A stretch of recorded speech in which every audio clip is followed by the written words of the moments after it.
Bonsoir et bienvenue dans votre édition France 3 Périgord. Depuis Périmeux ce soir, la ferme à la ville, notre salon de l'agriculture pour tout le week-end. Et ce matin, les premiers visiteurs étaient plutôt jeunes. Florian Rouliès, Iban Carpentier. Regardez le canard. Même dans un département rural, le salon agricole fait toujours recette auprès des enfants. Volailles, lapins, bovins, Périmeux, c'est avant tout l'occasion pour la nouvelle génération de découvrir tout un bestiaire. J'ai vu un animal qui avait une grande queue. Et c'était quoi comme animal? C'était un faisan.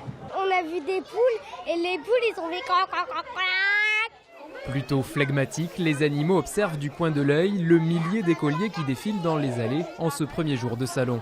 Il est trop mignon. T'as vu ça? Mais est-ce qu'il a des plumes sur ses pattes? Mais il est malade. Non, il est pas malade, c'est que lui, il est comme ça. On a une école de ville, du coup je suis bien heureuse de venir montrer les animaux de la campagne à mes élèves parce qu'il y en a beaucoup qui ont du mal à connaître les différentes sortes d'animaux. Ils ne vont pas forcément à la campagne le week-end. C'est une fille, j'ai mis des bouts d'oreille. Et du côté des éleveurs, il s'agit alors de détailler le b.a.-ba de l'agriculture.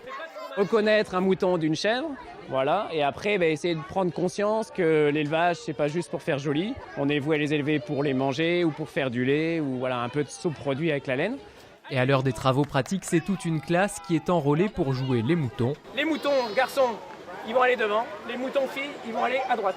Rien de tel pour expliquer la gestion d'un troupeau, une méthode qui pourrait donner des idées aux enseignants à l'heure de la récré. À tout à l'heure, on est tranquille, ils sont enfermés.